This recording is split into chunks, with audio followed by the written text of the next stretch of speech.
আজি কামপুৰত বান পৰিস্থিতিৰ বুজ ললে শিৱাসাগৰৰ বিধায়ক অখিল গগৈ বৰহমপুৰ সমষ্টিৰ পটিয়াপাম দেউৰিগাঁও চাংজোৰাইকে ধৰি বিভিন্ন স্থানত বৰ্ণাঢ্যৰ দুখ দুৰ্দশাৰ বুজ লোৱাৰ লগতে ভগ্ন মথাউৰিসমূহ পৰিদৰ্শন কৰে বিধায়কগৰাকীয়ে লগতে ৰাইজৰ দলৰ তৰফৰ পৰা কিছু খাদ্য সামগ্ৰীও শিবিৰত বিতৰণ কৰে বৰ্ণাঢ্যৰ মাজত ইফালে বৰ্ণাঢ্যক উপযুক্ত খাদ্য স্বাস্থ্য আৰু খোৱাপানী যোগান ধৰিব নোৱাৰাক লৈ কেন্দ্ৰ আৰু ৰাজ্য চৰকাৰক তীব্ৰ সমালোচনা অখিল গগৈৰ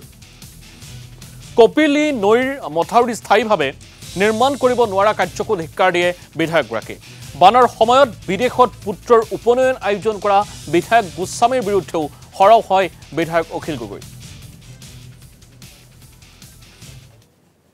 মোজা সম্পূৰ্ণৰূপে মানে ইয়াতে বিধ্বস্ত কৰি পেলাইছে আৰু এইটো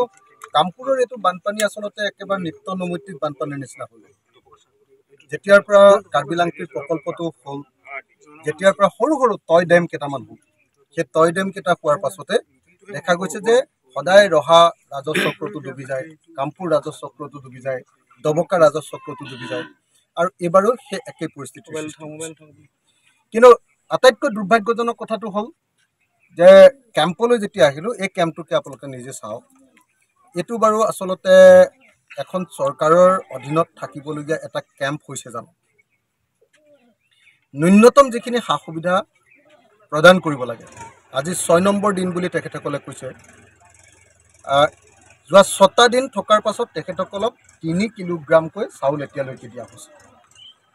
তাকো 6টা দিন থকাৰ পাছত 5 নম্বৰ দিনৰ দিনা 3 কিলোগ্ৰাম চাউল দিছে গতিকে এইটো এখন চৰকাৰৰ এটা দায়িত্ব জ্ঞানহীনতাৰ পৰিচয় নহয় জানো ৰাইজে সকলোৱে কৈছে যে ইয়াতে দালি পাইছে 200 গ্ৰাম মানকৈ নহয় কিমানকৈ পাইছে 200 গ্ৰাম 400 গ্ৰাম মানে দালি পাইছে এতিয়ালৈকে আপোনাৰ 6 দিনত এটা পৰিয়ালক দালি দিছে 400 গ্ৰাম মিঠাতেল 200 গ্ৰাম নিমখ অকণমান আৰু লগত 3 কেজিকৈ চাউল 6টা দিন এই হ'ল হিমন্ত বিশ্ব শৰ্মা চৰকাৰৰ দিনত অসমীয়া মানুহৰ অৱস্থা খিলঞ্জীয়া মানুহৰ অৱস্থা অসমৰ থলুৱা মানুহৰ অৱস্থা আজিৰ দিনটোত একো হৈছে